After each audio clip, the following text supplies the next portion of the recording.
4 orang yang ditangkap polisi karena menarik uang tiket di kawasan wisata Tumpak Sewu, Lumajang, Jawa Timur, membantah sebagai pungli. Keempat orang tersebut merupakan karyawan dari CV Koban Sewu, pengelola tempat wisata tersebut. Kuasa hukum CV Koban Sewu, Didik Lestariono bilang keempat orang itu melakukan pungutan resmi karena semua wisatawan yang masuk melalui Kabupaten Malang wajib membeli tiket yang telah ditentukan antara CV Koban Sewu dan pihak BUMDes. Keempat orang yang ditangkap kini telah dilepaskan oleh Polres Lumajang.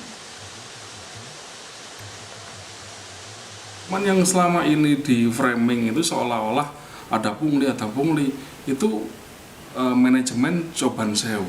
Padahal Coban Sewu itu hanya mengambil tiket ketika mereka itu masuknya dari Tumpak Sewu masuk ke wilayah Kabupaten Malang. Karena itu memang kekuasaan wilayahnya CV Coban Sewu bersama-sama dengan BUMDes. Karena tidak memenuhi unsur tindak pidana dan bukan wilayah hukumnya, sudah sepantasnya memang harus dilepas.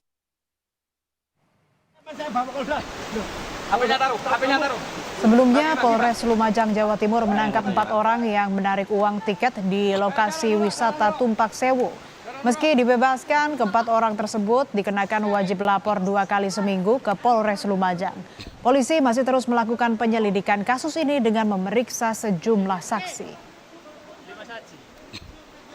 Dari keempat orang yang kemarin sempat dilakukan pengamanan, itu bukan dibebaskan. Jadi posisinya sekarang masih dalam posisi wajib absen selama seminggu, dikenakan absen 2 kali. Ya, untuk proses masih tetap berlanjut. Kita juga melengkapi saksi-saksi, juga nanti masih memanggil dari BUSDA, juga pihak-pihak yang lain yang berkepentingan.